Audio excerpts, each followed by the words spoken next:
सुनिए डॉक्टर श्याम सुंदर पाराशर जी की यह अनमोल कथा। आज की इस अष्टम दिवसीय कथा के द्वितीय भाग के अंतर्गत प्रभु के उस विग्रह स्वरूप के दर्शन कीजिए और उसे पाने का एकदम सरल उपाय जानिए। भक्तों, श्री राधे राधे। अरे मधुराधिपते रखिलम मधुरम, आप तो मधुरता की प्रत्यक्ष मूर्ति हो। कम से कम कुछ तो मीठी सी बात करते। आपने तो आते ही हमारे ऊपर ऐसी आज कड़वा करेला जैसा कटुवचन आपके वाणी से निकल रहा है। एक शब्द भी मधुरता का आपने नहीं बोला। और यदि हम को सचमुच आप भगाना चाहते हो तो ठीक है, हम चली जाती हैं। जिसमें आप सुख पावे हमारे लिए वही सुख है। हम अपने सुख के लिए आपके पास नहीं आई, हम तो आपको सुख देने के लिए आए। यदि आपको हमारे आने से सुख प्राप्त नहीं हुआ तो चली जाती हैं। भगवान बोले तो हम कह तो रहे जाओ। गोपियां बोली पर जाएं कैसे? अरे भाई, जैसे आई थी वैसे जाओ। गोपियों ने कहा पादौ पदम न चलता, हमारे पैर घर की तरफ चले ही नहीं रहे। भगवान ने कहा यदि ऐसी बात है तो मैं ई रिक्शा मंगवाए देता हूं, रुपया धेला भी हम ही दे देंगे, जहां चाहना चाहो पहुंचा देगा, फिर तो पधारोगी। गोपियों ने कहा करवाम किंबा, आपने घर हमको पहुंचा भी दिया तो घर जाके फिर क्या करें ये तो बताओ। भगवान बोले घर में कोई काम नहीं है क्या? गोपियों ने कहा काम तो बहुत है, पर कोई भी काम बिना मन के नहीं होता, और मन आपने चुरा रखा है।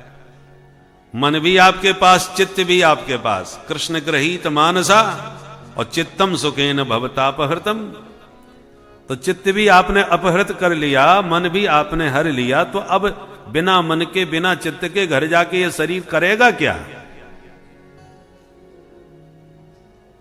भगवान बोले तो चाहती क्या हो, आई क्यों हो?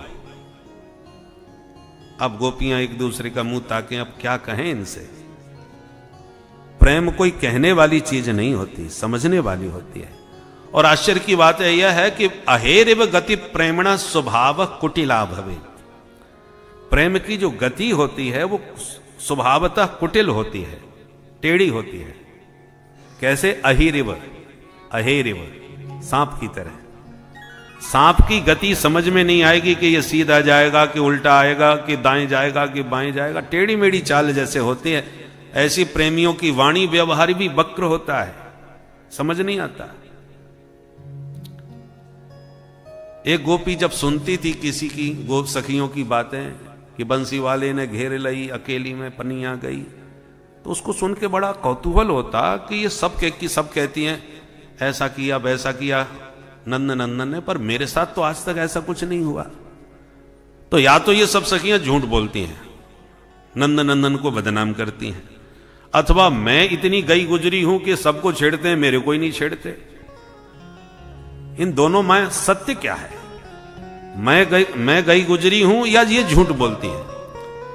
यदि इनकी बातें सत्य हैं तो आज मैं देखती हूं यदि वो सबको छेड़ते हैं तो मेरे को क्यों नहीं छेड़ा। अच्छा, बात वास्तविकता यह है कि गोपियां कहने में तो उलाहना देती हैं कि उसने ऐसा किया वैसा किया, पर वो उलाहना नहीं होता, शिकायत नहीं होती, बल्कि अपने सौभाग्य का बखान करती हैं। जो सखियां सुनती हैं किसी गोपी की बात कि उसने मेरे को ऐसे छेड़ा, तो सुनने वालियों को बड़ी ईर्षा होती है। तो आज इस गोपी को भी बड़ी स्पृहा हुई और नखशिख पर्यंत अलौकिक श्रृंगार किया इस गोपी ने, और गोविंद की गली में दही बेचने के बहाने पहुंच गई।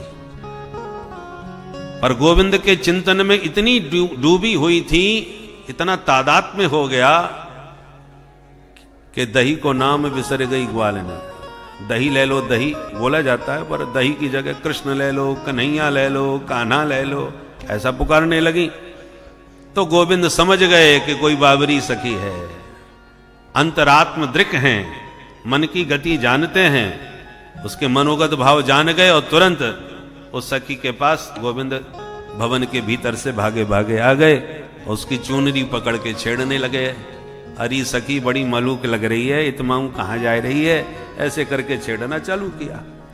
अब तो गोपी के हृदय के आनंद का तो ठिकाना नहीं। पहली बार निकटता से छेड़ते हुए नंद नंदन को देखा तो छवि हृदय में उतर गई, हृदय आनंद से भर गया।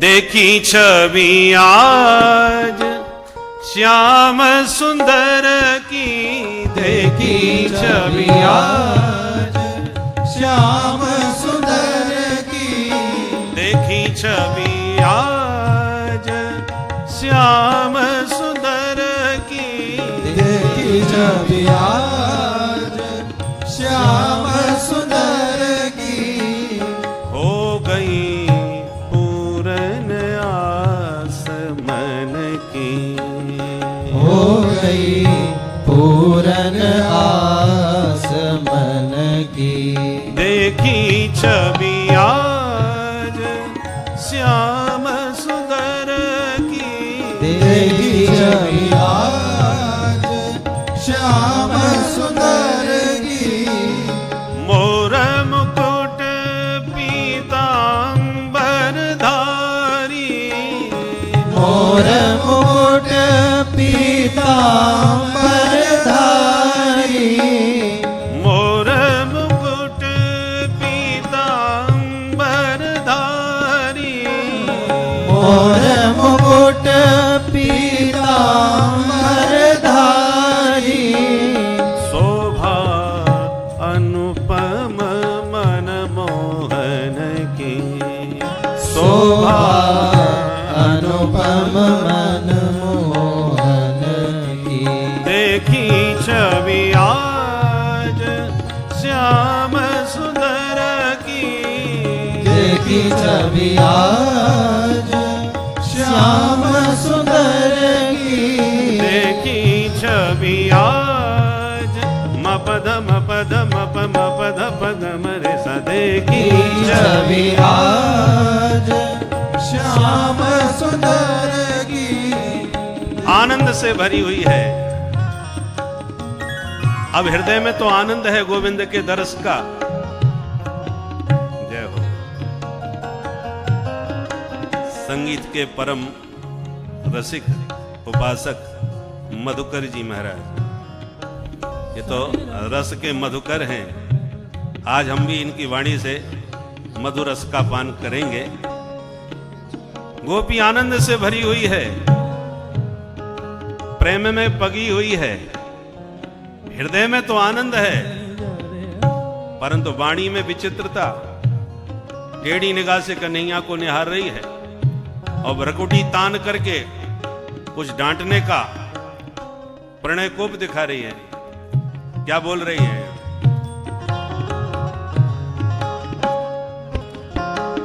मुंचांचलम चंचल पश्य लोकम, मुंचांचलम चंचल पश्य लोकम, मुंचांचलम चंचल पश्य लोकम, मुंचांचलम चंचल पश्य लोकम, बालोसिना लोकयसे कलंकम, बालोसिना लोकयसे कलंकम, गोपाल गोपालन पंडितोसी, गोपाल गोपालन पंडितोसी, गोपाल गोपालन पंडितोसी, गोपाल गोपालन पंडितोसी, भावं न जानासि विलासिनीना, भावं न जानासि विलासिनीना, मुंचांचलम चंचल पश्य लोकम, मुंचांचलम चंचल पश्य लोकम, मुंचांचलम पश्य मुंचांचलम पश्य अब हृदय में तो आनंद भरा है ब्रज गोपी के दर्शन का, पर ऊपर से कहती है चंचल छोड़ मेरा अंचल। लोकम पश्य, इस दुनियादारी को भी थोड़ा देखो कन्हैया। बीच मार्ग में तुमने हमारी चुनरी पकड़ रखी है, कोई देखेगा तो तेरा क्या बिगड़ेगा, और मैं बदनाम हो जाऊंगी। इसलिए चंचल अंचलम मुंच लोकम पश्य। जब ऐसा उसने कहा तो गोविंद छोड़ के चुनरी चले गए, और जब छोड़ के जाने लगे तो बड़ी जोर से हंसती हुई कहती है गोपाल गोपाल न पंडितोसी। अरे गोपाल तू निरो ग्वारिया ही ठहरो, केवल गैया चरावो ही आवे तो, और कछु ना समझे। भावम न जाना सी, मेरे एक बार कहती तू छोड़ के चला गया तू महाबुद्धू है। कन्हैया सिर खुजलाने लगते हैं। इसने कहा छेड़ो तो छेड़ दिया, इसने कहा छोड़ो तो छोड़ दिया, अब कहती है तू बुद्धू है, तेरे को कुछ नहीं आता। तो भगवान को लगा ये गोपियों की भाषा समझना बड़ा मुश्किल है। मैं इतना तो जानता हूं कि अत्यंत प्रेम करती हैं पर प्रकट नहीं करती। तो भगवान ने आज महाराज में कमर कस ली कि अब तक ये अपने प्रेम को छुपा के रखी हैं, आज मैं इनके मुख से उगलवा के छोड़ूंगा। और इसलिए भगवान जानते हुए भी अनजान बन के पूछ रहे हैं ब्रूता गमन कारणम, आपका कैसे आना हुआ, क्या बात है। सब कुछ अनजाने बने हुए।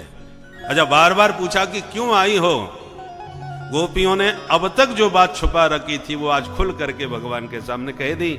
सिंचांगनस्त्वदधरामृत पूरकेण हासावलोक कलगीतज हृच्छयाग्नि। प्यारे, आपने हमारे घर में आग लगा दी है। अब आपने आग लगाई है तो आपको ही आग बुझानी पड़ेगी। भगवान बोले कैसे कैसे आरोप मेरे ऊपर लगा देती हो, मैंने किसके घर में आग लगा दी भाई। गोपियों ने कहा अच्छा आपको पता ही नहीं चला, तो बताओ तो सही। बोले हृच्छयाग्नि, हृच्छय नाम कामदेव का है। हृदय सेतेति हृच्छय, जो सबके हृदय में सोता रहता है। तो हमारे हृदय में भी ये काम सो रहा था। काम एक तरह से अग्नि की तरह है। पुराने जमाने में माताएं हर घर में आग रखती थी। भोजन बनाया, शेष आग को दबा के रख दिया, और जब दोबारा आवश्यकता पड़ी तो दबी आगों को उखाड़ लिया, उसमें थोड़ा ईंधन डाल दिया, फूंक मार करके प्रज्वलित कर दिया। और फिर भी आग ये धुआं मारती रहे, प्रज्वलित न होवे तो एक फूंकनी भी रखी जाती थी कि फूंकनी से जब जोर से फूंक मारी तो प्रज्वलित अग्नि दबी हुई प्रज्वलित हो जाती थी। आजकल तो चूल्हों का जमाना ही खत्म हो गया, घर घर में सिलेंडर पहुंच गए। परंतु आज भी राधा रमण लाल जी के ठाकुर जी की सेवा में सैकड़ों वर्षों से अग्नि वह प्रज्वलित है। 400 वर्ष से लगभग ज्यादा हो गए। हाँ, 500 वर्ष, 550, बताइए 550 साल से राधा रमण लाल जी की सेवा में वह चूल्हे की आग जल रही है, बुझती नहीं। तो इसका मतलब ये थोड़ी है कि 24 घंटे भोजन बनता रहता होगा। भाई भोजन बन गया, उसके बाद शेष अग्नि को दबा के रख दिया, आवश्यकता पड़ी तो फिर प्रज्वलित कर दिया, और ना हो गए तो फूंकनी से फूंक मार करके प्रज्वलित कर दिया। तो गोपियों ने कहा हमारे हृदय की यह हृच्छयाग्नि भी दबी हुई थी, पर आपने उस पर ईंधन डाला, उसको भड़काया। ईंधन कहां से लाए, कौन सा ईंधन डाला? हासावलोक। आपने जो मंद मुस्कुराते हुए हमारी ओर अवलोकन किया, ये हासावलोकन रूपी ईंधन से हमारी दबी हुई वो हृच्छयाग्नि प्रज्वलित होने लगी और स्फुरित होने लगी। फिर भी पूरी तरह जली नहीं, धुआं ही उठता रहा। तब आपने अपनी फूंकनी निकाली, फिर जो ईंधन से काम नहीं चला, तब आपने ये बांसुरी रूपी फूंकनी निकाली और इसमें ऐसी फूंक मारी कि उस बंसी की तान जब प्रविष्ट कर्णरंध्रेण, आपकी बंसी की तान जब कान के द्वारा भीतर पहुंची तो उसने उस हृच्छयाग्नि को ज्वालामुखी बना दिया। धधकने लगी वह विशाल हृच्छयाग्नि। अब अग्नि आवश्यक तो है, पर नियंत्रित होना चाहिए। बिजली जरूरी है, बिना बिजली के आजकल कोई काम नहीं चलता, पर सावधानी हटी के दुर्घटना घटी। असावधान व्यक्ति को यह बिजली प्राणलेवा भी हो जाती है। उसी प्रकार प्यारे हमारे हृदय में भी हृच्छयाग्नि थी, पर नियंत्रित थी कंट्रोल में थी, पर आपने अपनी फूंकनी से ऐसी फूंक मारी कि वह एकदम ज्वालामुखी बन गई। अब ये अनियंत्रित हो गई है हमसे, हमारे बस में नहीं रहा अब इसका नियंत्रण कर पाना। तो विशेष यंत्र होते ना, आग को अग्निशमन यंत्र, उसको एकदम चला दो तो तुरंत आग शांत हो जाती है। यज्ञाग्नि जो होती है, हवन में बिल्कुल अग्नि न हो और स्वाहा स्वाहा करो तो भी बेकार, भस्मन्नेव जो होती सा, और ज्वाला इतनी प्रज्वलित हो जाए अग्निकुंड में कि यज्ञशाला कोई स्वाहा कर दे तो वो भी ठीक नहीं। हर चीज नियंत्रित होनी चाहिए, अनियंत्रित न हो। तो गोपियों ने कहा हमारी अग्नि तो नियंत्रित थी, पर आपने हासावलोकन का ईंधन डाला और कमी पड़ गई, तो कल गीतज हृच्छयाग्निम, कल गीत से, क्लीम गीत से आपने फूंक मार करके उस हृच्छयाग्नि को भयंकर ज्वालामुखी बना दिया। अब इसको शांत करो। भगवान बोले जमुना जी में डुबकी लगा लो, शीतलता आ जाएगी। बोले ये आग जमुना जी के जल से बुझने वाली नहीं है, तो ये अग्नि कैसे शांत होगी? बोले सिंचांगनस्त्वदधरामृत पूरकेण, हे प्यारे आप अधर सुधा का सिंचन कीजिए, तभी यह हृच्छयाग्नि नियंत्रित हो सकेगी। नोचेत, यदि आपने इसको नियंत्रित नहीं किया तो विरह जान्युपयुक्त देहा ध्याने नयाम पदयो पदवीम सखे थे। आपका ध्यान करके आपकी विरहाग्नि में इस कलेवर को हम त्याग करके चली जाएंगे। इस प्रकार बहुत प्यारा ये गीत गोपियों ने प्रणय गीत के माध्यम से गाया। बोलो भक्तवत्सल भगवान की जय।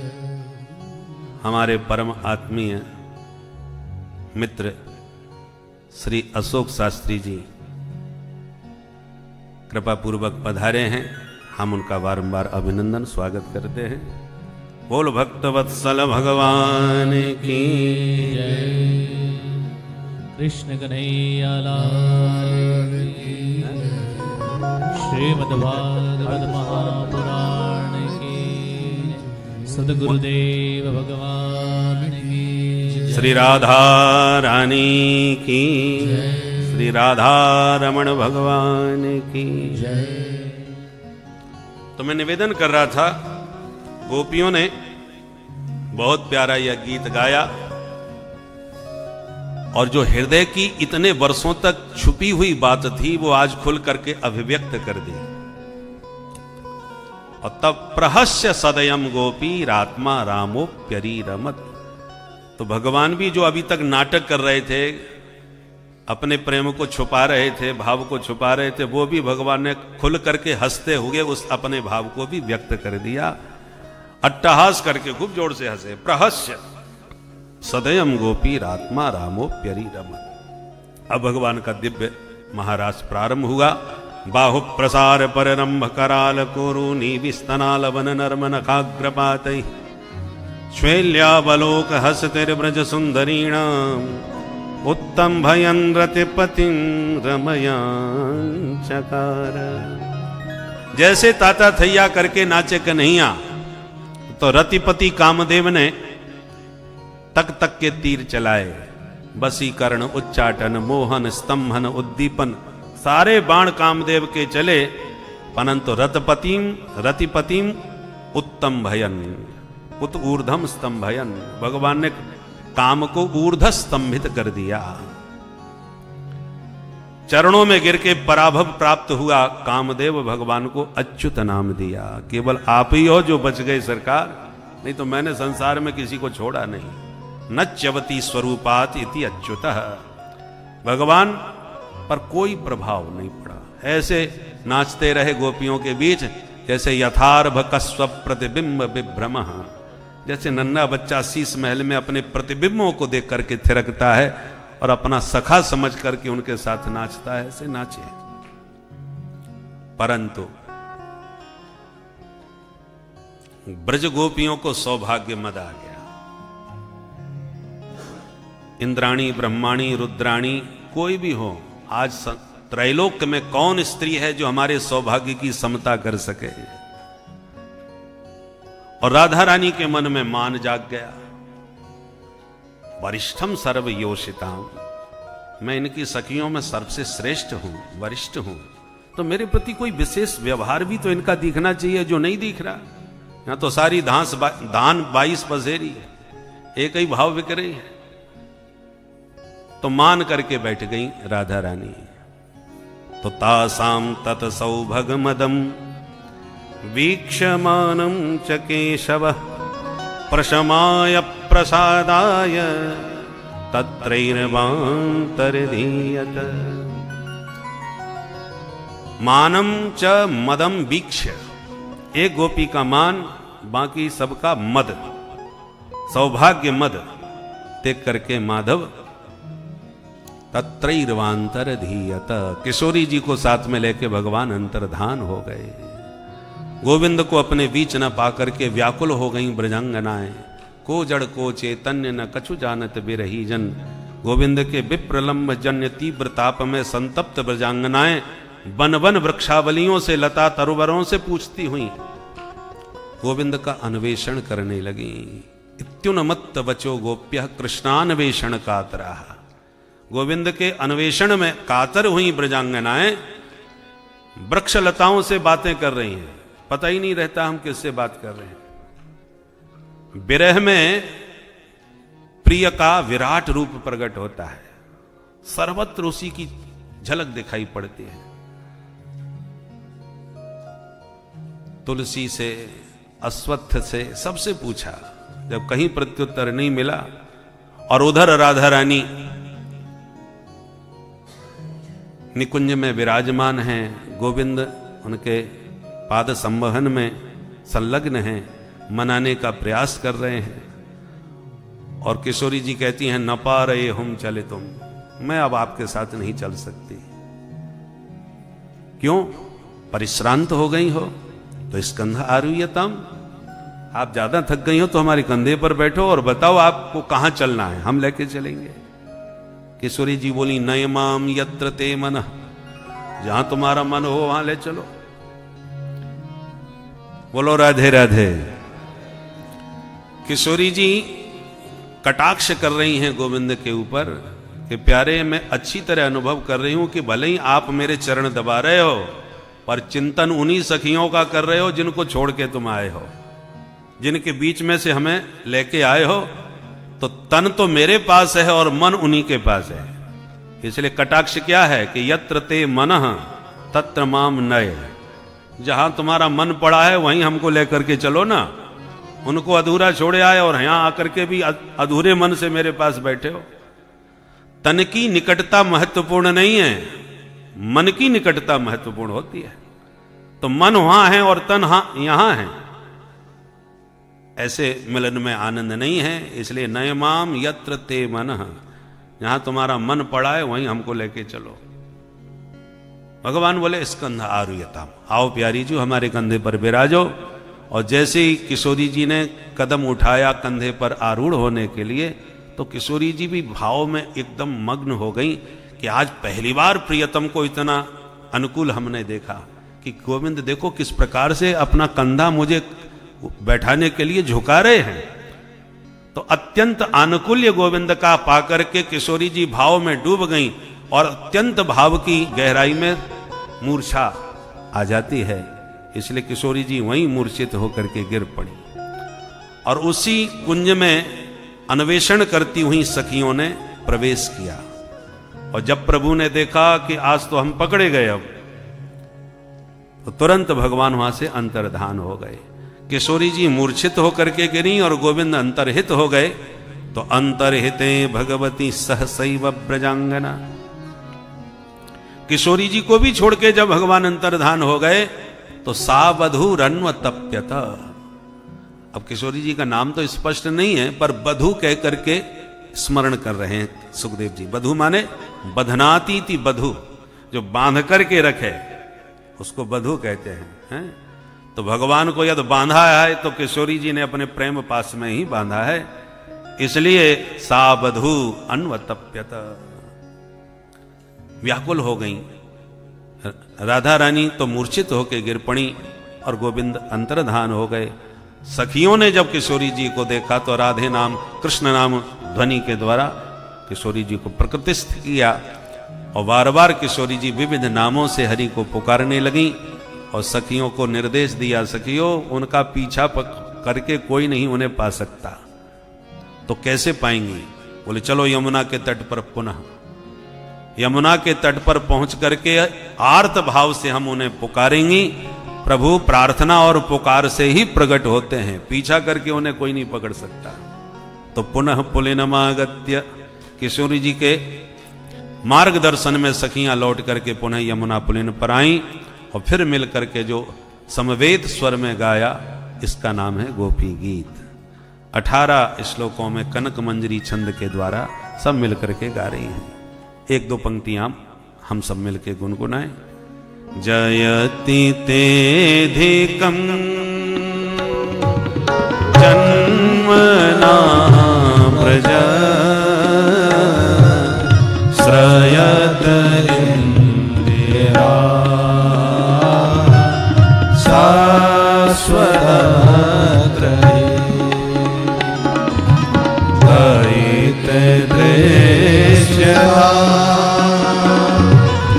दीक्षुता मता स्वैधृता सव स्वां विचिन्वते सरदुदासये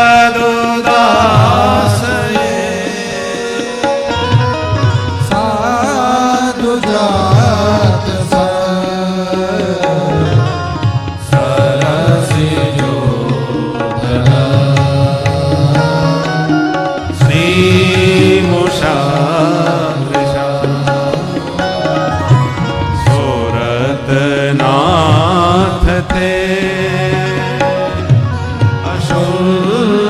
दासिका वरदने दो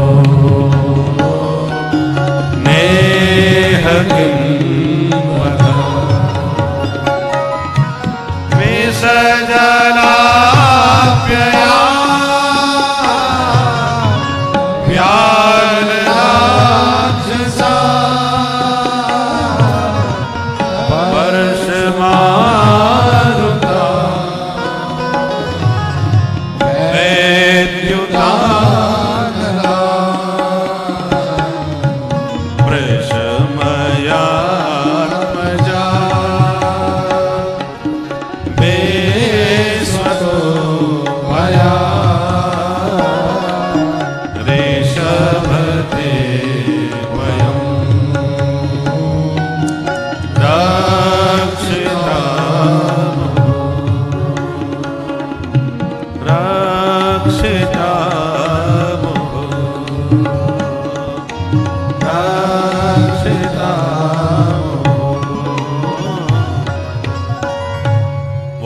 में हरि भगवान की जय। प्रेम की 3 स्थितियां होती हैं, तदीयता, त्वदीयता और मदीयता। हमने जिसको देखा तक नहीं, केवल सुनते सुनते ही हम उसके दीवाने हो गए, इसका नाम तदीयता। पर जिसके दीवाने हो गए, एक दिन हमने खोज खबर करके उनको पा भी लिया, निकटता दर्शन से हो गई और हमने सर्वस्व समर्पित करते हुए कह दिया हम केवल तुम्हारे हैं, ये त्वदीयता। पर जिसको हमने अपना सर्वस्व समर्पण कर दिया, उस पर हम अपना अधिकार मानने लगे, ये सिर्फ हमारे हैं, इसका नाम है मदीयता। तो गोपियां मदीयत्वाभिमान में रहती हैं कि गोविंद सिर्फ हमारे हैं। बंसी वारो सांवरो पलक ढांक तो ले हूं, ना मैं देखूं और को और ना तो ही देखन देऊं। अभी सुदामा कोटी वाले महाराज कह रहे थे ना, तो ये नयन मार्ग में गोपियां गोविंद को कैद करके पलकों के भीतर रखना चाहती हैं। परंतु आज स्थिति बदल गई। भगवान के विरह में ब्रज गोपियां कहती हैं, दीक्षुताव का, तुम हमारे हो कि नहीं पता नहीं, पर इतना देख लो हम केवल तुम्हारी हैं। तुम चाहे तड़फाओ, चाहे भटकाओ, चाहे रुलाओ, पर हम तुम्हें छोड़ करके घर जाने वाली कदापि नहीं है। तुम्हारे जन्म से ही तो ये ब्रज की महिमा बढ़ी है। इतनी महिमा बढ़ गई कि इंदिरा अत्र सस्वत श्रयते, लक्ष्मी भी वैकुंठ छोड़ करके इसी धरा पर आकर के स्वभाव से चंचला होते हुए भी यहां अचला बन करके विराजमान हो गई। अपना स्वभाव उनका बदल गया, चंचलता छोड़ के स्थिर होकर के बैठ गई। अत्र इंदिरा सस्वत श्रयते सर्वत्र श्री सेव्या अत्र तु सेविका। सब जगह लक्ष्मी पूजी जाती हैं, यहां स्वयं दासी बनकर के बुहारी मारती हैं। श्रयत इंदिरा शश्वदत्र ही दैत दृश्यताम। दैत माने अत्यंत प्यारा, जो अत्यंत निकटतम हृदय के होता है वह दैत होता है। दैत दृश्यताम प्रत्यक्ष भूयताम। प्यारे, हमें मालूम है कि आप तो हमें देख रहे हो छुप छुप करके, पर हमें दिखाई नहीं पड़ रहे हो, इसलिए अब बहुत रुला लिए तड़फा ली, अब तो हमारी आंखों के सामने आ जाओ, हमारे नेत्रों के विषय बन जाओ। और दीक्षु तावका, एक बार आकर के देखो कि तुम्हारी तावका, हम सब तुम्हारी हैं, तबास्मी, और तुम्हारी होकर के तुम्हारे लिए ही तड़पती फिर रही है। एक बार आकर के देखो। प्रतिज्ञा तो बहुत लंबी लंबी करते हो, सकृदेव प्रपन्नाय तवास्मी तिचाचते। एक बार भी कोई कह दे तवास्मी, अभयम सर्वभूतेभ्यो ददामे तद्व्रतम मम, आप उसको सब प्रकार से अभय प्रदान कर देते हो, फिर भी हम तुम्हारी होकर के भटक रही हैं इस वन वन में। देखो आकर के। और यदि हमें ऐसे ही अपने विरह में मारना था तो बचाया क्यों?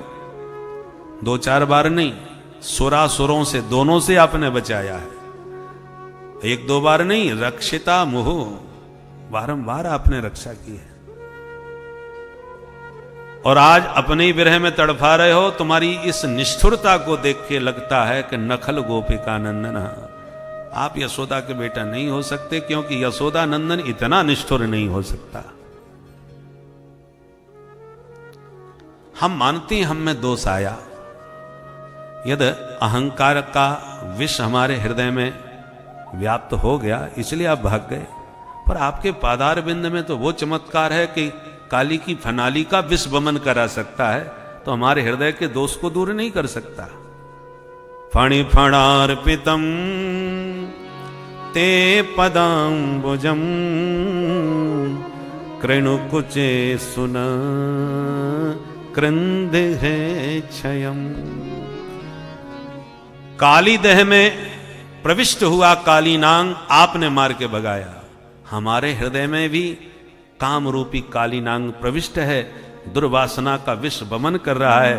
प्यारे, क्रंद हृच्छयम, आप अपने पादार बिंद को हमारे वक्ष पर स्थापित करो, तो ये काम रूपी काली नांग यहां से भी हमारे अंतःकरण को छोड़ के भाग जाएगा। कामादि दोष रहितम कुरुमानसम च, हमारे मन के मनसीज को भी मार भगाओ। हम आपके विरह में प्राणों को परित्याग करने का पूर्ण प्रयत्न कर चुकी हैं, पर प्राण ही नहीं निकल रहे, क्योंकि अमृत पी करके बैठी है। तब कथामृतम तप्त जीवनम कभी भिरीडितम कल्मषापहम श्रवण मंगलम श्रीमदाततम भुवि गृह्णन्ति ते भूरिदा जना। आप जैसे षडेश्वर संपन्न हैं प्यारे, वैसे आपका कथामृत भी षडगुण संपन्न है। तप्त जीवनम, तप्तानाम जीवनम, संसार में जितने भी आतप से संतप्त जीव हैं उन सबको नवजीवन शक्ति देने वाला आपका कथामृत है। और सिर्फ हम ऐसा कह रही हैं सो बात नहीं, कभी भी ईडितम, बड़े बड़े विद्वानों ने, संतों ने, वेदों ने भी आपकी कथा कीर्ति की महिमा गाई है। इति तव सूरयस्त्रधिपते खिल लोकमल क्षपण स कथामृताब्धिम अवगाह्य तपांसि जहु। तब कथामृतम अवगाह्य तपांसि जहु। आपके कथामृत में जो अवगाहन करते हैं वो अपने समस्त संतापों को त्याग देते हैं। इसलिए कभी भी रीडितम। और आपका देखो, गंगा जी को माता मानते हैं, उनके तो भाग्य का कहना ही क्या है। पर बहुत से ऐसे नास्तिक भी हैं जो केवल नदी के रूप में ही मानते हैं। बोले माता माता कुछ नहीं, और नदियां वैसे ये भी है। तो गंगा जी को भले ही आप सुर सरिता मत मानो, पर दो लाभ तो प्रत्यक्ष सभी को है, आस्तिक नास्तिक सभी को। कितनी भी भयंकर मई जून की गर्मी हो, गंगा जी में गोता लगाते ही सारा संताप आतप का दूर हो जाता है, गर्मी से बचत हो जाती है। और दूसरा, धूल मिट्टी कीचड़ कुछ भी पसीना आदि लगा हो शरीर में, गंगा जी में नहाते सब साफ हो जाता है। तो ताप भी मिट जाता है और मलिनता भी साफ हो जाती है। ये तो प्रत्यक्ष लाभ है। ऐसे हरि कथामृत से दो लाभ प्रत्यक्ष हैं। कलमशाप, हम जितने भी कलमश हैं, कालिमा गंदगी जो हमारे भीतर है, गंगा जी में नहाने से तो शरीर का धूल मिट्टी पसीना साफ होगा। समस्त संसार में इस प्रकाश स्वरूप दिव्य परमपिता परमात्मा की अनुभूति करना ही सबसे बड़ी भक्ति है। परमात्मा संसार के कण कण में व्याप्त है। हमें अपने मन को अपने वश में करके परमात्मा में ही उसको साधना है, बारंबार उसे परमात्मा में मिलाना है।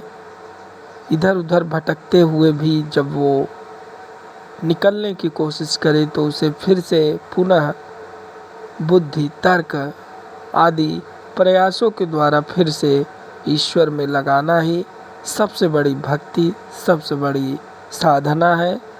इसी को तप कहते हैं, जिसमें आप अपने मन को ईश्वर में लीन करते हैं। भक्तों, श्री राधे राधे।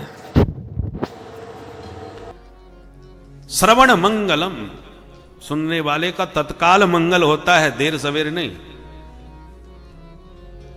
एक ने 1 लाख रुपया नगद आपके हाथ पे रख दिया और एक ने 1 लाख का चेक दे दिया। कीमत दोनों की बराबर हो सकती है, परंतु आपके पास नगद नारायण है तो 10,000 की कोई चीज पसंद आगे पट से दो और झट से लो।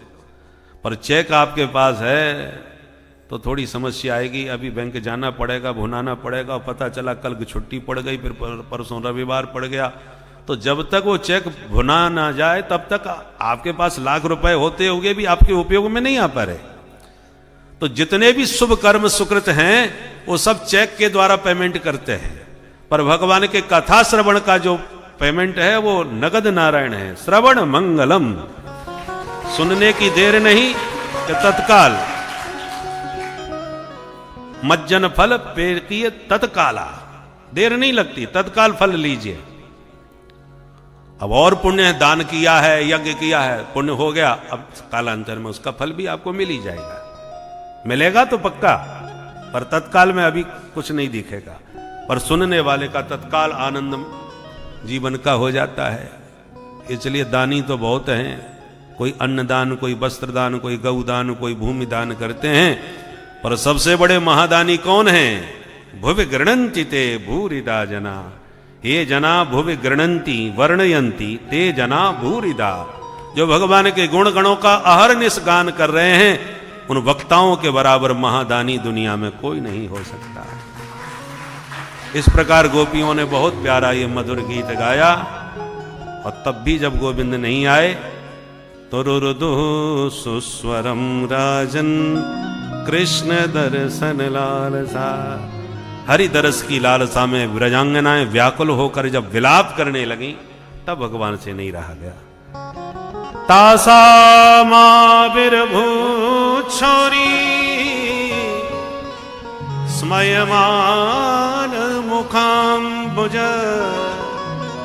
पीतांबरधर सृगवी साक्षात मनमथ। तासाम गोपीनाम मध्य सौरी श्री कृष्ण आविर्भूत।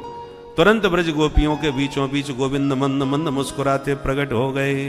बोल रास बिहारी भगवान की। जब जब भगवान ने कोई शौर्यपूर्ण काम किया है तब सुखदेव जी ने शौरी शब्द का प्रयोग किया है। पहलवानों से जब दो दो हाथ मल्लों के साथ होने लगे, बद्ध्वा परिकरम शौरी, कमर में बांध करके पीतांबर कूद पड़े अखाड़े में, तो शौरी शब्द सार्थक लगा। पर यहां शब्द, अरे ब्रज गोपियों के बीच में रास रस बरसाते हुए भगवान को शौरी क्यों कहा? या तो इसलिए कहा क्योंकि यहां पर भी युद्ध तो चल ही रहा था कामदेव से, तो बाहर के शत्रुओं को जीतना सरल है, समझौता करके भी उनको मनाया जा सकता है, पर यह काम शत्रु बड़ा प्रबल होता है महाराज। और भगवान ने अनंत ब्रज सुंदरियों के बीच थिरकते नाचते हुए काम को जीता है, तो इससे बड़ा शौर्य और क्या हो सकता है? इसलिए तासाम आविर्भूत शौरी, अथवा तासाम आविर्भूत छौरी। छोरी, भगवान तो छोरी बन के ही छुपे हुए थे ब्रज गोपियों के बीच, कहीं गए नहीं थे। लहंगा फरिया पीतांबर ओढ़ के छोरियों में छोरी बन के छुप गए। परंतु जब बहुत ज्यादा व्याकुलता ब्रज गोपियों की देखी तो लहंगा फरिया उतार के फेंक दी और अपने असली रूप में प्रकट हो गए। इसलिए तासाम आविर्भूत छौरी, अथवा संधि करके बोलो तासाम आविर्भूत शौरी। भगवान को लगा इतना रुलाने के बाद जाऊंगा तो न जाने कितनी गाली खाऊंगा। गोपियां छोड़ने वाली नहीं, खूब खरी खरी सुनाएंगी। तो गोपियां गाली दें उससे पहले भगवान प्रकट होके बोले शौरी, तासाम आविर्भूत शौरी, माने अपराध मुद्रा में। जैसे देख, पीतांबर धर, पीतांबर कहने से ही काम बन जाता। पीतांबर धर मतलब पुराने लोग जब अपराध की क्षमा मांगते थे ना, तो अपना वस्त्र सिर का उतार करके रख देते, भैया पगड़ी तेरे चरणों में रख दी, अब तो माफ कर। तो भगवान आज पीतांबर धर, अपने हाथ में पीतांबर लेकर के अपराध मुद्रा में उनसे क्षमा मांगते हुए प्रकट हो गए। पीतांबर धर स्रगवी साक्षात मनमथ मनमता। इतने प्यारे लग रहे हैं कि मनमथ का मन भी मथ डाला आज माधव ने, मदन को भी मोह लिया। ऐसे मदन मोहन भगवान प्रकट हो गए। अथवा मद न मोह न, जिसमें न मद है न मोह है, ऐसे मदन मोहन भगवान प्रकट हो गए। तन्वह प्राण में वागतम, मानो मृत शरीर में प्राण आ गए। गोपियों ने चारों ओर से घेरे, कोई भुजा, कोई पीतांबर, कोई भगवान के चरण कमल पकड़ के बैठ गई। एक को तो बड़ा प्रणय कोप भरा हुआ है कि इनको क्या क्या सुनाऊं, इतना रुलाने के बाद, तड़फाने के बाद आए हैं। सुनाना तो बहुत कुछ चाहती है, पर डर रही है कि कहीं बड़ी मुश्किल से तो आए हैं, कहीं कुछ उल्टा सीधा मुंह से निकल गया तो फिर न भग जाए नाराज हो करके। इसलिए बोल नहीं पा रही, आंखों की भ्रकुटी से डांट रही है। एका भ्रकुटी माबध्य प्रेम संरंभ विह्वला, भ्रकुटी से भगवान को तान करके देख रही है। और एक गोपी को अभी भी भरोसा नहीं हो रहा अपनी आंखों पर कि सचमुच आ गए, इसलिए उसे लगा कि ये मेरी कल्पना है। तो उसने निर्निमेष नयनों को निरंतर निहारते हुए गोविंद की वह बांकी झांकी अपने नयन मार्ग से हृदय में उतार ली और आंखों की पलकें बंद कर दी कि अब देखती हूं आप कैसे भागोगे। तम काचित नेत्र रंधेन हृदय कृत्य निमील्य च, लोचन मग रामहि उर आनी, दीन है पलक कपाट सयानी। पलकों के कपाट कैद कर दिए। अंत में थोड़ी सी नोकझोंक भी गोपियों के साथ हुई, परंतु जब भगवान ने हाथ जोड़ के गोपियों से कहा कि देवियों, सच्चाई तो यह है कि मैं तुम्हारे ऋण से कदापि उऋण कभी नहीं हो सकता, क्योंकि सबसे कठिन है दुर्जर गृह श्रृंखला। घर की आसक्ति की बेड़ियों से निकलना बड़े बड़े संतों के लिए भी कठिन होता है, पर तुमने मेरे प्रेम में संत्यज्य सर्व विषयास्त, सब कुछ त्याग दिया। पति सुतान्वया भ्रातृ बांधवान अति विलंगतिन तच्युतागता, सब कुछ त्याग के तुम मेरे पास आई हो, इसलिए मैं तुम्हारे इस महान त्याग के बदले में कभी तुम्हारे ऋण से उऋण नहीं हो सकता। तुम ही कृपा करके मुझे अपने साधु स्वभाव के कारण उऋण कर दो, तो संभव है मैं उऋण हो जाऊं। जब ऐसी बातें मीठी मीठी करी तो गोपियां सब गदगद हो गईं। और भगवान ने क्या लीला करी कि जितनी गोपियां थीं उतने ही अपने दिव्य रूप प्रकट कर दिए। प्रत्येक गोपी के कंठ में गलवैयां डाल करके थिरकने लगे और प्रत्येक को यही अनुभूति हुई कि गोविंद केवल मेरे साथ नृत्य कर रहे हैं, मेरे साथ ही थिरक रहे हैं। जैसे ही ताता थैया करके नाचे कन्हैया कि देवादिदेव महादेव को भी नहीं रहा गया, तुरंत काशी से भागे भागे आए वृंदावन धाम। और जैसी महारास मंडप में प्रविष्ट होने को हुए, गोपियों ने रोक दिए। ए बाबा, कहां घुसे चले जा रहे हो? या डाणी मूछ वालों का कोई काम नहीं। बोले बाबा ने कहा, देवियों हम भी बहुत बढ़िया ठुमका लगाना जानते हैं, लोग हमको भी नटराज राज कहते हैं, एक बार अवसर तो दो, हमारा भी नृत्य देखो। गोपियों ने कहा, हाँ, पुरुषों का कोई प्रवेश नहीं, केवल पुरुष एकमात्र कृष्ण है, बाकी सब उनकी सखियां हैं, आप भीतर प्रवेश नहीं कर सकते। बोले बाबा ने बहुत बार अनुनय विनय करी, देवियों 500 साल के बाद ज्ञान वापी से निकल के आया हूं, अब तो कम से कम कृपा करो मेरे ऊपर। पर गोपियों ने जब प्रवेश नहीं दिया तो भोले बाबा माने नहीं। यमुना में नहा के, जटाओं का जूड़ा बांध के, लहंगा भरिया ओढ़ के, चूंडनी में मुंह छुपा के, छल छबीली छोरी बन के छम छम करके बबरे चले गए भीतर। गोपियां समझ नहीं पाई। गोविंद की दृष्टि पड़ी कि ये मोटी तगड़ी नई नवेली गोपी कौन कहां से आई गई। देखते ही पहचान गए, अरे आओ आओ मेरे गोपेश्वरनाथ, आपको अभी स्वागत है या महाराज में। बोल गोपेश्वर महादेव की जय। तो रासेश्वर के साथ यहां गोपेश्वर भी विराजमान है। और भगवान शिव का नाम है कामारी, काम को भस्म करने वाले हैं। और जिस महारास में कामारी स्वयं गोपी बन करके थिरक रहे हों, उस महारास में काम का कदापि प्रवेश नहीं हो सकता। इसलिए काम विजय क्रीड़ा है भगवान की दिव्य महारास लीला। अब आइए एक बार हम भी गोविंद के इस महारास में मन को प्रविष्ट करें। पर हमारे मधुकर जी विराजमान हैं, उनकी वाणी से भी हम थोड़ा सा दिव्य रस ब्रज का श्रवण करेंगे, कर्णपुटों से पान करेंगे। अरे राधा नाचे, राधा नाचे, कृष्ण नाचे, नाचे गोपी संग, मन मेरो बन गयो सखी रे पावन वृंदावन।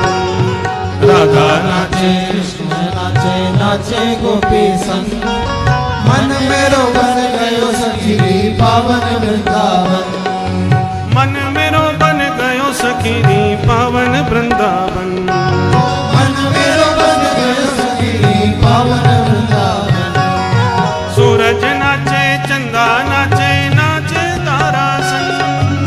सूरज नाचे, चंदा नाचे, नाचे तारा संग। सूरज नाचे, सूरज नाचे, चंदा नाचे, नाचे तारा संग। सूरज नाचे, चंदा नाचे, नाचे तारा संग। मन मेरो बन गयो सखी रे पावन वृंदावन। मन मेरो बन गयो सखी रे पावन वृंदावन। रास रचो है, रास रचो है, गोपिन के संग कान्हा रास रचो है। रास रचो है, रास रचो है, गोपिन के संग कान्हा रास रचो है। रास रचो है, रास रचो है, गोपिन के संग महारास रचो है। रास रचो है, रास रचो है, गोपिन के संग कान्हा रास रचो है। श्री राधे।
पावन वृंदावन।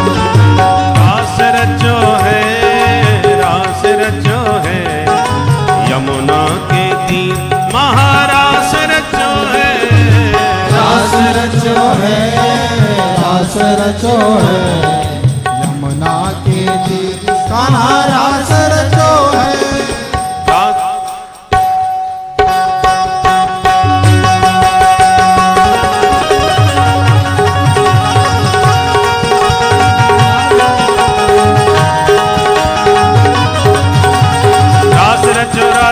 रास रचो है, यमुना के तीर महारास रचो है। रास रचो, रास रचो, रास रचो है, यमुना के तीर महारास रचो है। रास रचो, रास रचो, रास रचो है, गोपिन के संग महारास रचो है। रास रचो, रास रचो, रास रचो है, गोपिन के संग महारास रचो है। रास रचो है, रास रचो है, रास रचो है, रास रचो है, रास रचो है, महारास रचो है। रास रचो है, महारास रचो है, गोपिन के संग महारास रचो है। गोपिन के संग महारास रचो है। राधा के संग कान्हा रास रचो है। राधा के संग कान्हा रास रचो है। यमुना के तीर कान्हा रास रचो है। यमुना के तीर कान्हा रास रचो है। कान्हा रास रचो है, कान्हा रास रचो है, कान्हा रास रचो है, कान्हा रास रचो है। कान्हा रास रचो विक्रीडितं ब्रजबधो विरिदं च वैष्णो श्रद्धान्वितो नु शृणुयात् अथ वर्णयेद् यः भक्तिं परां भगवती प्रतिलभ्य कामम् हृदरोगमास्वपहनो त्यचिरेण धीरा हृदरोगमास्वपहनो त्यचिरेण धीरा। ब्रजांगनाओं के साथ जो भगवान ने विक्रीडन किया, इसको श्रद्धा भक्ति पूर्वक जो कहता और सुनता है, उसे भगवान के पाद पद्मों में पराभक्ति की प्राप्ति होती है और उसका हृदय रोग सदा सर्वदा के लिए समाप्त हो जाता है। ऐसी ये सुंदर मधुर भगवान की पंच प्राण स्वरूप रास पंचाध्यायी है। अब समय तो आज्ञा नहीं दे रहा है और कल कथा को विश्राम भी देना है। कल प्रातः सत्र में कथा होगी 9 से 12 कि 10 से 1, 10 से 9:30 बीच का कर देते, 9:30 से 12:30। तो कल प्रातः सत्र में 9:30 से 12:30 बजे कथा को विराम देंगे। तो यदि 10 मिनट और मिल जाएं तो फटाफट मामा जी को भी निपटा दें, फिर आराम से कल ठाकुर जी के विवाह धूमधाम से करेंगे, केवल 10 मिनट में घड़ी से। कथा तो चाहे जितनी वो तो मही जैसी होती है ना, चाहे जितना पानी डाल दो, पतली कर दो, चाहे जितनी गाढ़ी कर दो तो फिर हो जाए, ठीक है। तो भगवान इधर तो महारास रचा रहे हैं और गोपियां उनके विरह में अब तो एक क्षण भी रह नहीं पाती। कन्हैया गैया चराने जाते हैं तो दिन भर गोविंद के गीत गाती हैं, जो युगल गीत में वर्णन है, 2-2 गोपियों का संवाद। उधर नारद जी ने कंस को बता दिया कि तुम्हारा काल देवकी का 8वां लाल जो नंद का लाला बना बैठा है। ओहो, तो इसका मतलब वसुदेव ने धोखा दिया मेरे को। निशात मसीमा दत्त वसुदेव जिघांसया, तलवार निकाल के बोला मैं मार डालूंगा आज वसुदेव को। नारद जी ने रोका कि जोश से नहीं होश से काम लो, तुम्हारा काल वसुदेव नहीं वासुदेव है, उसकी सोचो क्या करें। बोले ये भेजना बंद करो और उन्हीं को बुलाओ। ठीक कहा गुरुजी, आज तक हमारी बुद्धि में नहीं आई ये बात, अब ऐसा ही करूंगा। केसी नाम का दैत्य भेजा, मुंह फाड़ के घोड़ा बन के दौड़ा। भगवान ने एक मुक्का मारा, सो गोविंदाय नमो नमः। अरिष्टासुर बैल बन के आया, उसे भी परलोक पहुंचाया। व्योमासुर ग्वाला बन के आया, उसे भी ठिकाने लगाया। कंस ने कहा अब कोई नहीं जाएगा। अक्रूर जी को बुलाया, प्रेम से समझाया, रथ में बैठा के भेजा कि तुम जाओ कृष्ण बलराम को मेला घुमाने के बहाने ले आओ। अक्रूर जी ने कहा महाराज मुंगेरी लाल के हसीन समटे बहुत बढ़िया देख रहे हो, पूरे कितने होंगे ये तो समय बताएगा। और कह करके अक्रूर जी अपने घर आए और उसित्वा रथर्मास्थाय प्रययउ नंद गोकुलम। दूसरे दिन प्रातः होते ही रथारूढ़ होकर के वृंदावन को चल दिए। पर रथेन गोकुलम प्राप्त सूर्यास्त गिरिम नृप। वृंदावन आते सूर्यास्त हो गया।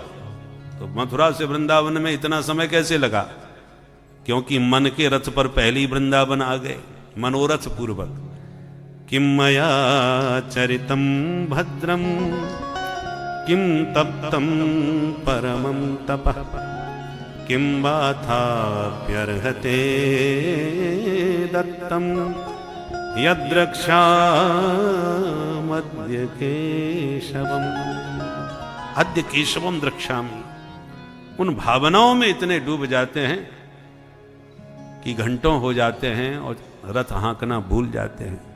परिणाम स्वरूप शाम तक पहुंच पाए। जैसे गोविंद का दूर से दर्शन किया, जो गैया दोहने के लिए जा रहे थे, दौड़ के चरण पकड़ लिए, भगवान ने उठा के हृदय से लगा लिए। मेरे चाचा जी आ गए, बड़े प्यार से हाथ पकड़ के दोनों भैया भवन के भीतर लाए, उच्चासन पर बैठाए, चरण धुलाए, भोजन पवाए, अतिथि भवन में लाके सुलाए। दोनों भैयाओं ने चरण दबाए। चाचा जी अब बोलिए अचानक कैसे आए? तो अक्रूर जी ने संकेत में ही षड्यंत्र कंस का समझा दिया। भगवान मुस्कुराए, चाचा जी मामा जी बुलाएं और भांजे न जाएं। जरूर चलेंगे, पर यह षड्यंत्र की बात और किसी को मत सुनाना। नंद बाबा के पास आके बोले बाबा हम तो मेला देखने जाएंगे चाचा जी के संग। बोले बेटा मैं अकेला तो भेज ना सकूं, तेरी इच्छा है तो मैं तो को लेके चलूंगा। बोले बाबा आप चलो। बात फैल गई ब्रज गोपियों में, तो व्याकुल हो गई ब्रजांगनाएं। रात भर भगवान के भावी विप्रलंब से व्याकुल ब्रजांगनाएं विरह गीत गाती रहीं। कभी विधाता को कोसती हैं तो कभी अक्रूर को कोसती हैं। ऐसे ही कोसते हुए रात बीत गई। प्रातः हो गया। जैसी गोविंद ने नित्य कर्म निवृत्त होकर जैसी रथारूढ़ हो गए, गोपियों ने व्याकुल होकर रथ को घेर लिया। भगवान ने सब प्रकार से समझाया। सांत्वया मास सप्रेमयी आयास्य इति दौत्यकई। केवल 2 दिन में आ जाऊंगा, देवी हो इतनी अधीर क्यों हो रही हो? समझाते हुए भगवान को जब देखा तो गोपियां समझ गई ये स्वयं जाने के लिए आतुर दिखाई पड़ते हैं, तो मार्ग छोड़ दिया। और रथेन वायु वेगेन कालिंदी मगन आसनी। तुरंत यमुना तट से होते हुए अक्रूर जी वायु वेग से रथ दौड़ा के चल दिए। पर जैसे यमुना का निर्मल जल दिखाई पड़ा तो बोले प्रभु आज्ञा मिले तो एक डुबकी लगा लो। भगवान बोले अवश्य। और जो डुबकी मारी तो दोनों भैया भीतर जल के उछल के देखा तो रथ में। पुनः डुबकी मारी तो गोविंद शेष सैया पर विराजमान दिखाई पड़े। तुरंत चरणों में गिरे। अक्रूर जी ने पूरे 30 श्लोकों में एक अध्याय में स्तुति गाई।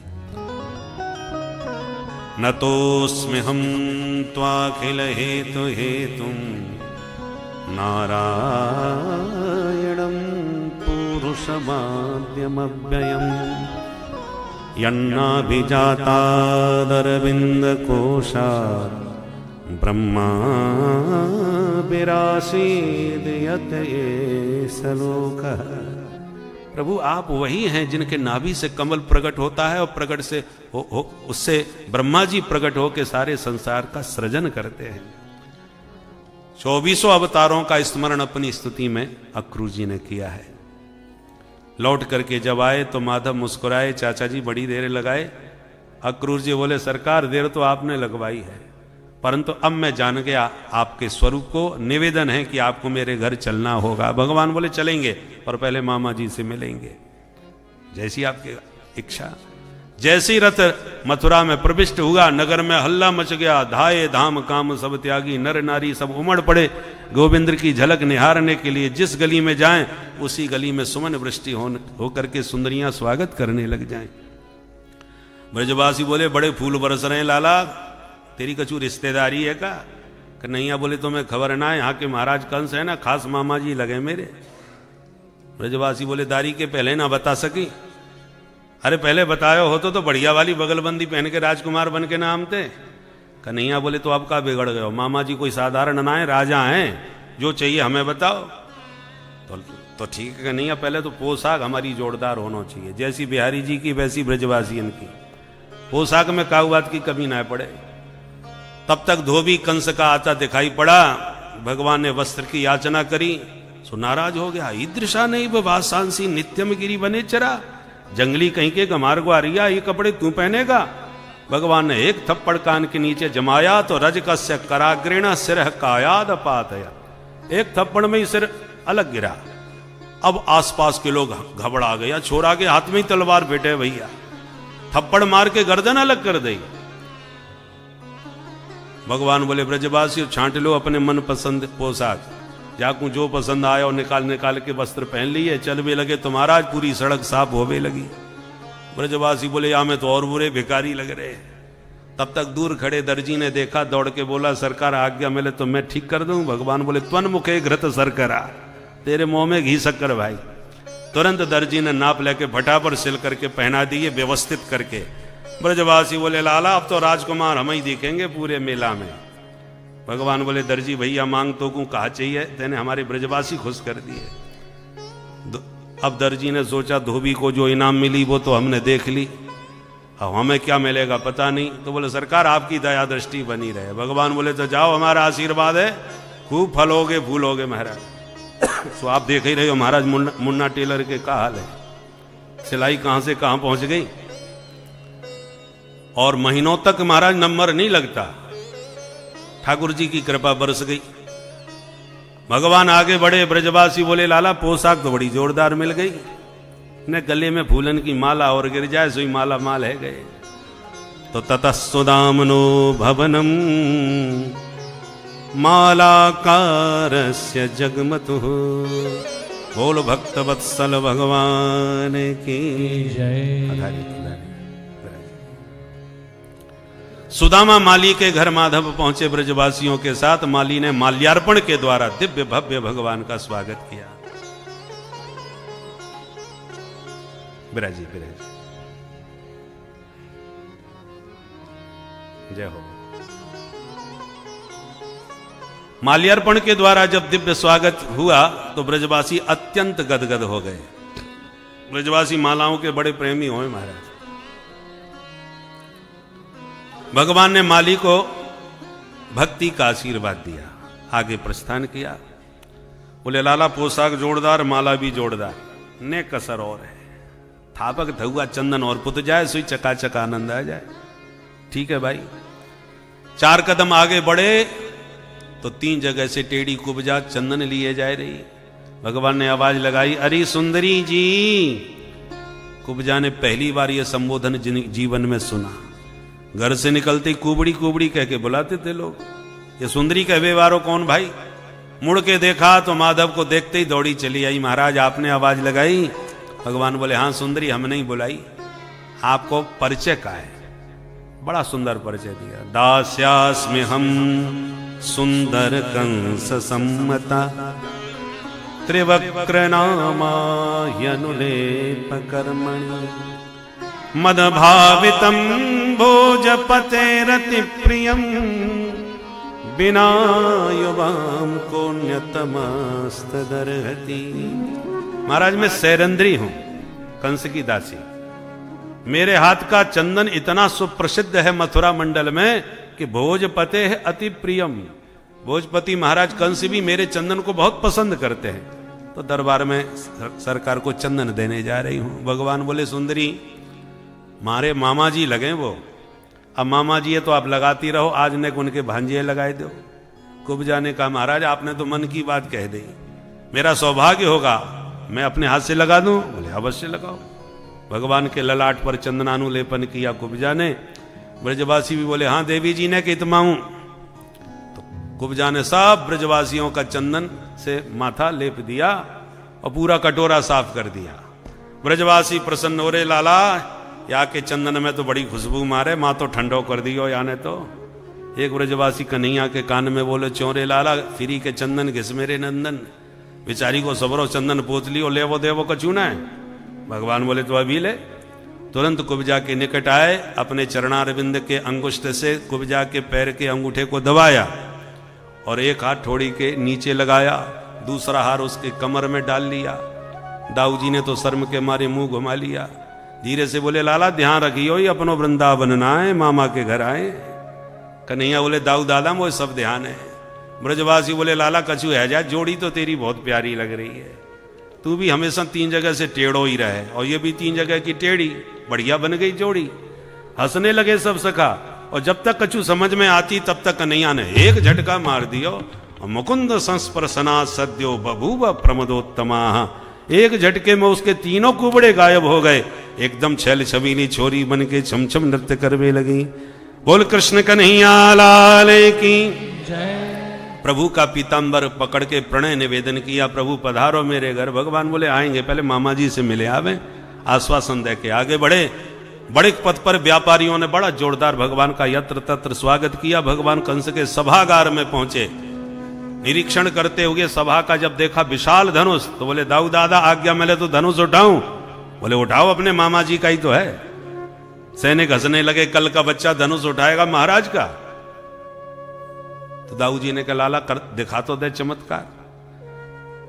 करेण वामेन सलील मुद्रितम सज्जम चक्रत्वा निमिषेण पश्यताम। एक निमिष बाम कर कंज से उठाया धनुष, जो प्रत्यंचा चढ़ाई कि धड़ाम भयंकर शब्द हुआ, धरती हिल गई, आकाश गूंज गया, कंस कांप गया। ये क्या हुआ? सैनिकों ने खबर दी, सरकार आपके भांजे ने आपका धनुष तोड़ दिया। सुनते ही कंस को विश्वास हो गया, हमारी भी गारंटी खत्म, अब हम नहीं बचेंगे। कांप गया बेचारा। उसका तो अब तो ये हाल हो गया, डर के मारे हर काली चीज में काला बंसी वाला दिखने लगा। भगवान रात्रि में विश्राम किए और प्रातः होने पर पुनः सभागार की ओर चल दिए। दरवाजे पर खड़ा था कुबलिया पीढ़ हाथी। भगवान बोले, महावत हाथी हटाओ।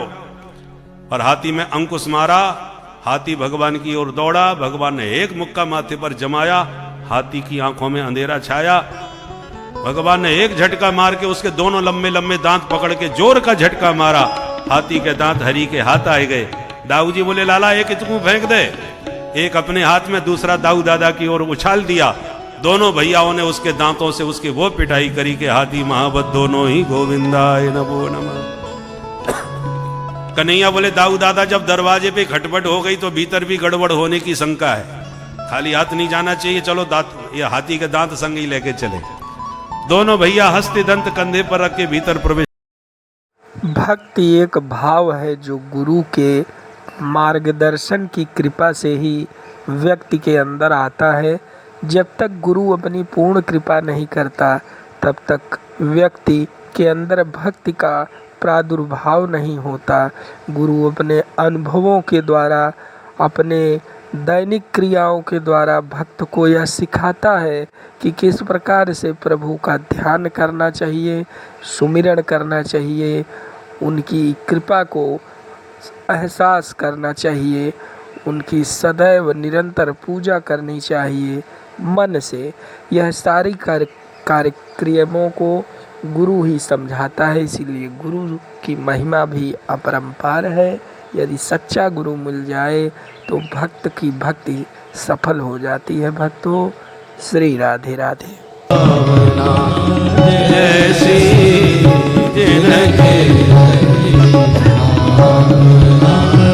रही भावना, भावना अनुसार सबने भिन्न भिन्न दर्शन किए। भगवान तो रसो वैसा है, रस रूप हैं, सारे रस एक साथ प्रकट हो गए भगवान के श्रीअंग में।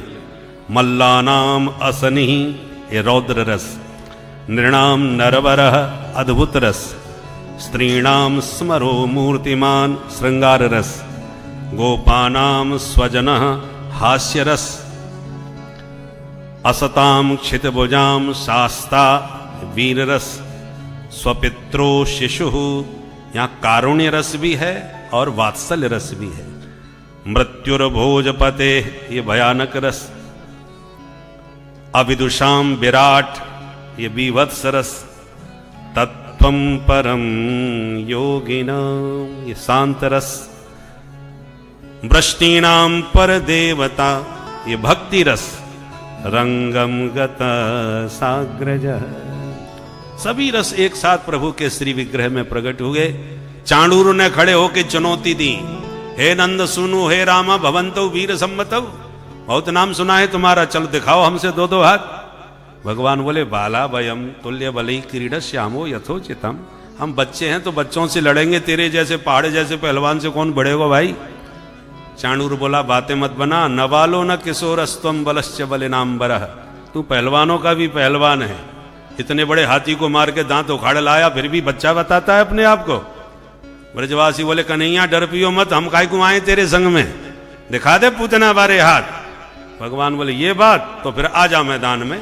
और बद्ध्वा परिकरम शौरी, कमर में बांध पीताम्बर कूंद पड़े अखाड़े में, और बलेन सह मुष्टिका, मुष्टिकासुर बलराम जी के साथ भिड़ गया।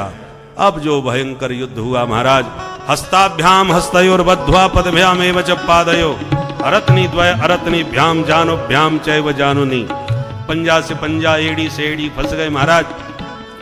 बड़ा भयंकर मल्ल युद्ध दोनों के बीच, इधर भी दोनों भाई और उधर भी दोनों भाई, भयंकर युद्ध चला।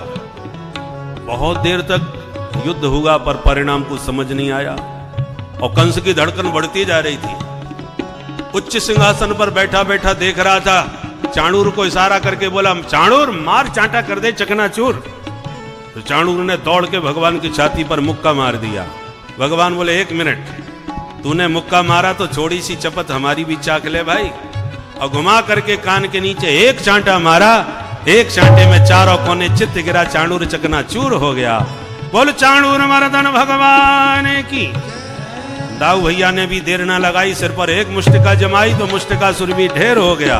सल तो सलाए, उन्हें भी परलोक पहुंचाए। कूट नाम का दैत्य आया, दो मुक्के में कूट को भी कूट दिया। शेषा प्रदुद्रुभु मल्ला सर्वे प्राण परीप सबह।